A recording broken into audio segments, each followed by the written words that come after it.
Today, we're going to explore something that touches every one of us: anger. Specifically, how to never get angry or bothered by anyone. Now, that might sound unrealistic, but it's not.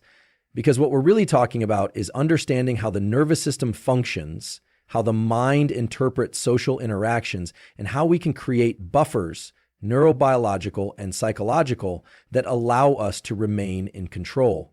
Let's start with the basics. Anger is not a moral failure. It's not a weakness. It's a signal.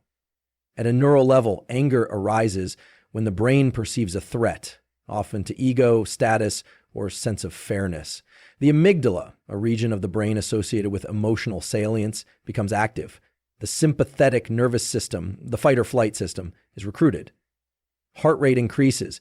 Breathing becomes shallow. Blood flow shifts. We prepare for conflict. That's the biology. But the good news is we are not slaves to our biology. We are observers and modulators of it. If your goal is to never be bothered by anyone, if you want to build a nervous system that's essentially unshakable, then the question isn't how to avoid difficult people. It's how to train your system to remain neutral or even compassionate in the face of them. So let's break that down. Between stimulus and response, there is a space. That space is the foundation of all emotional regulation. And for most people, that space is barely perceptible. Something happens, a comment, a tone of voice, a look, and the reaction is almost instantaneous. The words come out, the body tightens, the voice rises. It feels automatic, but it's not. It's practiced, it's rehearsed over years of repeated emotional responses that have become the default wiring in the nervous system. So if we want to never get angry or bothered, the first place to start is by training that space, lengthening the gap between what happens and what we do next. The science behind this is rooted in the way the brain processes threat. When someone says or does something that triggers us, the signal travels first through the limbic system, especially the amygdala. The amygdala's job is to rapidly assess whether a situation is safe or threatening. And it's fast, much faster than the prefrontal cortex, which is the rational decision-making part of the brain. So if the amygdala senses threat, it hijacks the system, it triggers the release of norepinephrine and cortisol, activates the sympathetic nervous system, and pushes the body toward fight or flight. But we can interrupt that process. We can install a moment of awareness between the trigger and the reaction. And the most accessible, powerful way to do that is through the breath, specifically through something called the physiological sigh. It's a pattern of breathing that consists of 2 quick inhales through the nose, followed by a long, extended exhale through the mouth. This is not a technique invented in a lab or in a meditation retreat. It's a natural behavior observed in humans and animals alike. You can see it when someone cries and then starts to calm down, or when a dog settles in after being excited. This pattern of breathing activates the parasympathetic nervous system. It tells the body, you are not in danger. It slows the heart rate, increases heart rate variability, and brings the prefrontal cortex back online. And the beautiful part is that it only takes about 10 seconds. 1 or 2 physiological sighs, practiced deliberately, can stop the cascade of anger in its tracks. But this has to be trained. And like any form of training, consistency matters more than intensity. You don't wait until you're in the middle of a confrontation to practice this. You don't wait until the heat is rising and the fists are clenched and the words are forming. You train it when you're calm. You train it when nothing is wrong. That way, when the moment does arrive, and it always will, you've already built the circuitry. You're not trying to improvise calm. You're accessing it. Neuroplasticity is the brain's ability to change in response to experience. And one of the most underappreciated aspects of neuroplasticity is that it's gated by attention and emotional intensity, which means that every time you get triggered, you're actually standing at a doorway. If you can redirect your attention in that moment toward the breath, toward awareness, toward stillness, you're carving a new groove in the brain. You're teaching your nervous system that it's safe to pause, safe to not react, safe to choose. This is not suppression. This is not about holding in anger or pretending not to feel things. Suppression builds tension in the body. It creates stress and fragmentation. What we're talking about is regulation.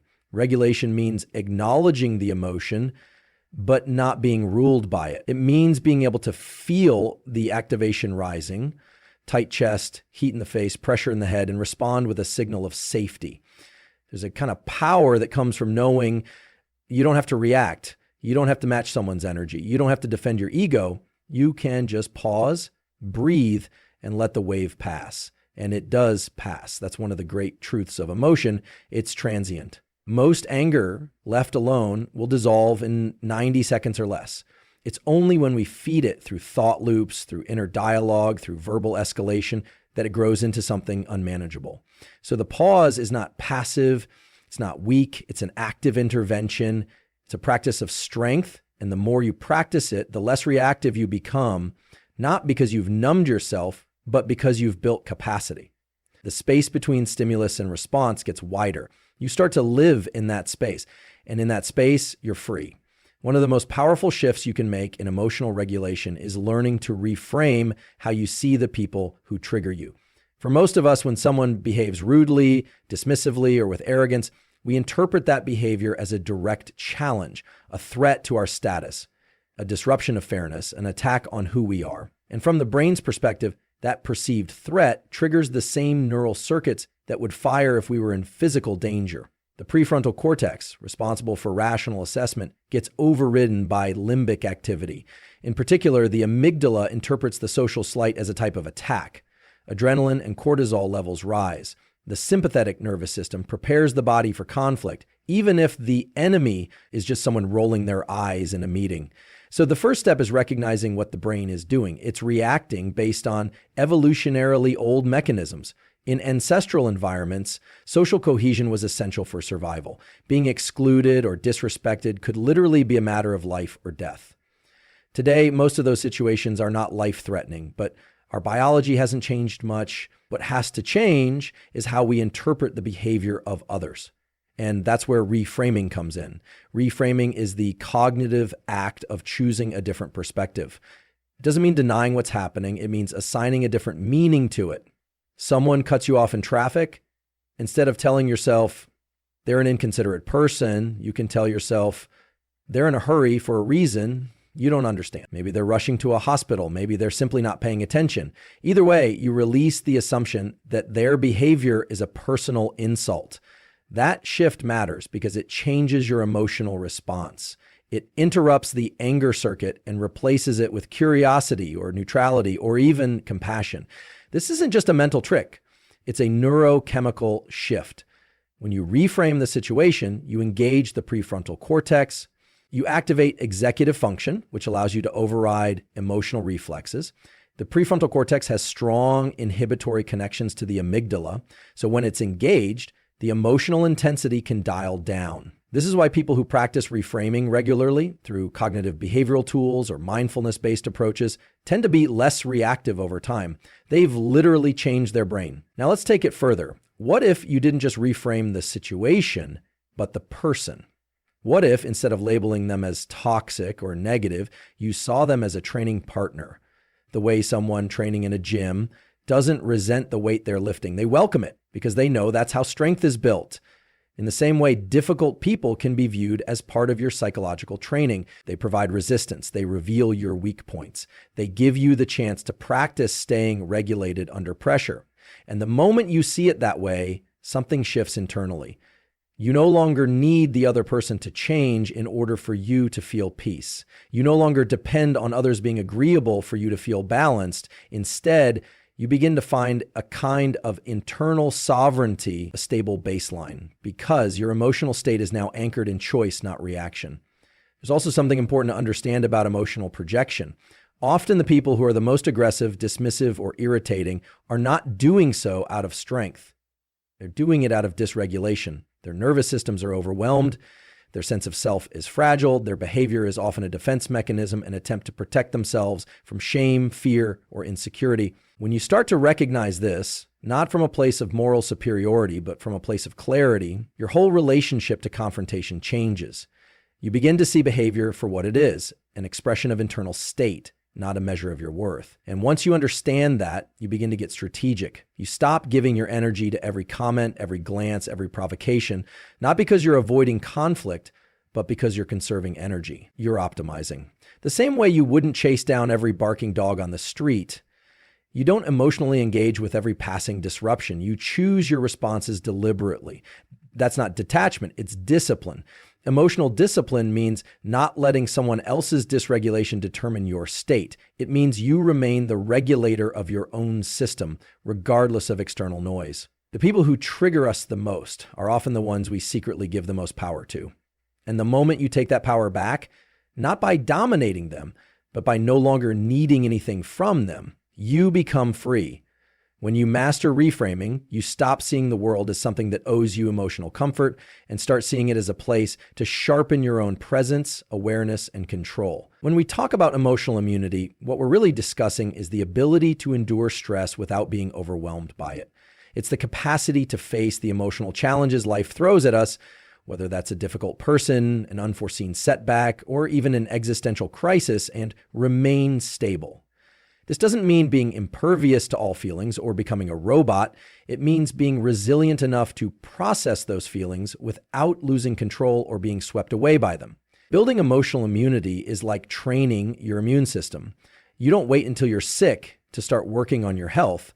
You don't wait until you're in a crisis to start strengthening your body's defenses. Likewise, you don't wait until you're triggered or upset to start training your emotional responses. You create a foundation of resilience before the storm hits. And you do that through consistent practices that reinforce the body's ability to stay grounded no matter what's happening around you. The most important piece of this foundation is understanding how the nervous system operates under stress.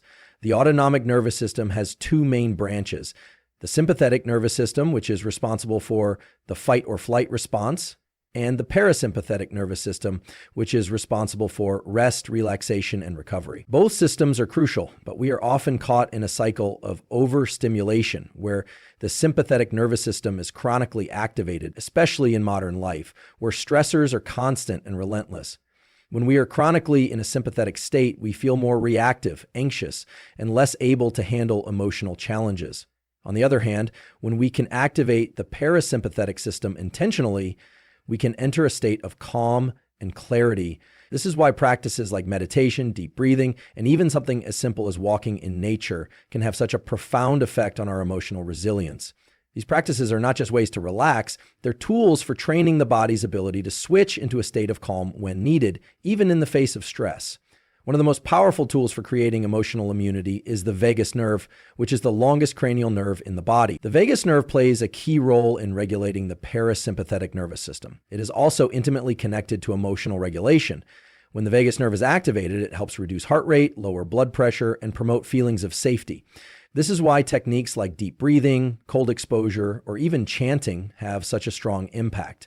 They stimulate the vagus nerve and help us switch from a state of stress to a state of calm. But emotional immunity isn't just about calming down when you're triggered. It's also about creating a state of baseline calm so that your nervous system is primed for emotional challenges before they arise. This is where practices like mindfulness come into play. When you practice mindfulness, you're training yourself to stay present, to observe your thoughts and feelings without getting attached to them. You're practicing the ability to notice when your emotional state is shifting, when irritation starts to rise, or when anxiety starts to creep in, and to choose a more measured response.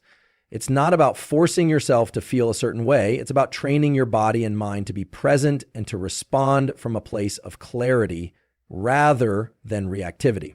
Sleep is another crucial component of building emotional immunity. When we are well rested, our prefrontal cortex, the part of the brain responsible for decision-making, emotional regulation, and impulse control, functions more effectively. We are better able to manage our emotions, think clearly, and stay focused.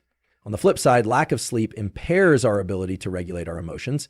It heightens our stress response, makes us more impulsive, and increases our sensitivity to negative emotions. So building emotional immunity involves not just mental and emotional practices, but also taking care of the body.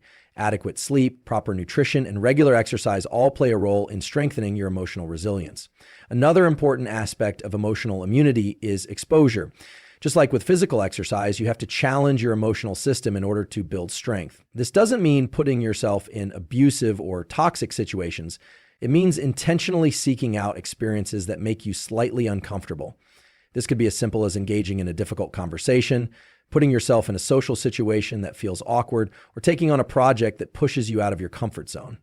The key is that you are voluntarily exposing yourself to stressors in a controlled way so that when bigger challenges arise, you are better prepared to face them. This doesn't happen overnight. Building emotional immunity is a slow, deliberate process. It's about consistently showing up for yourself in small ways. It's about giving your body and mind the tools they need to stay grounded, calm, and clear, no matter what life throws at you. And it's about cultivating a deep understanding that emotional regulation is not something you do only when you're triggered. It's something you practice every day in ways that are as subtle and as powerful as building muscle through strength training. Over time, this consistent effort creates a new baseline for your emotional state. You become more stable, more adaptable, and more resilient. And when you face situations that once would have caused you to react impulsively, you'll find that you are better able to choose a thoughtful, grounded response instead. Your emotional immune system will be stronger. You'll have greater capacity for patience, empathy, and clarity, and less of a tendency to get caught up in emotional turbulence. When we talk about empathy, it's often misunderstood as a sign of weakness or passivity. In reality, empathy is one of the most powerful tools for emotional regulation. And it's not something that comes from a place of inferiority or submission. Rather, it's a strategic response that allows you to break free from the cycle of anger and frustration. The truth is, when you feel yourself getting angry or bothered by someone, the impulse to react is often rooted in your own internal interpretation of their behavior. However, underneath that initial reaction is often something more profound.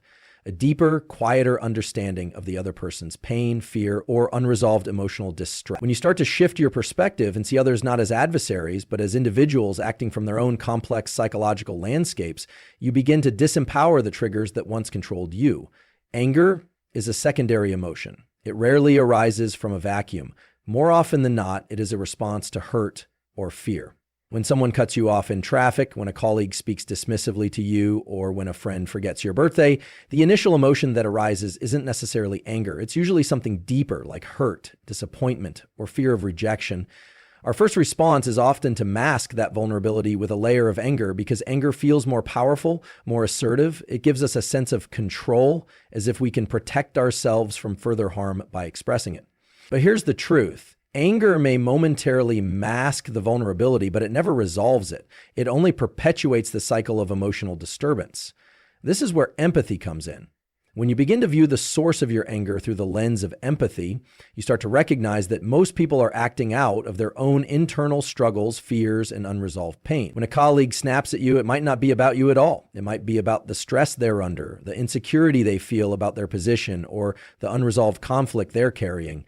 When someone cuts you off in traffic, they may be responding to an internal anxiety or a rush they can't control. The aggression they direct outward is often a reflection of their inner turmoil, not an assessment of your worth or character. Recognizing this doesn't excuse bad behavior, but it allows you to see the situation in a more nuanced way. This shift in perception is liberating. It gives you the ability to respond from a place of wisdom rather than emotional reactivity. You no longer feel the need to defend yourself because you understand that their behavior is not a direct attack on your worth. It's a reflection of their own inner state. And when you stop internalizing the actions of others as personal attacks, you stop giving them the power to dictate your emotional response. Instead, you are in control. Empathy doesn't mean condoning hurtful behavior. It means understanding that hurt people hurt people. When you practice empathy, you can start to see that their behavior is often an outward manifestation of their own unresolved wounds. By extending empathy, you neutralize the emotional charge of the situation. You allow yourself to disengage from the cycle of escalation. You stop fueling the fire of their anger by meeting it with your own. This shift allows you to act from a place of inner peace rather than being swept away by the emotional currents around you. This doesn't mean suppressing your emotions or pretending you're not hurt by someone's actions. It means recognizing the emotion for what it is, a signal, and then choosing how to respond. Empathy allows you to acknowledge your own vulnerability without needing to lash out in defense. It's the ability to look beyond the behavior to the underlying cause and to respond in a way that disarms the situation. In addition, empathy is also a tool that promotes long-term emotional growth. When you allow yourself to feel compassion for others, it not only reduces your anger in the moment, but it also rewires your brain over time. Neuroscientific research shows that practicing empathy can actually strengthen neural pathways in areas of the brain associated with social cognition and emotional regulation, such as the prefrontal cortex and the insula. These areas of the brain help us process emotions, recognize the emotions of others, and regulate our responses. The more you practice empathy, the less likely you are to react with anger or frustration. You start to view challenging people as opportunities for growth, not obstacles. They provide you with chances to refine your emotional responses, to deepen your understanding of the human condition, and to strengthen your capacity for patience, tolerance, and compassion.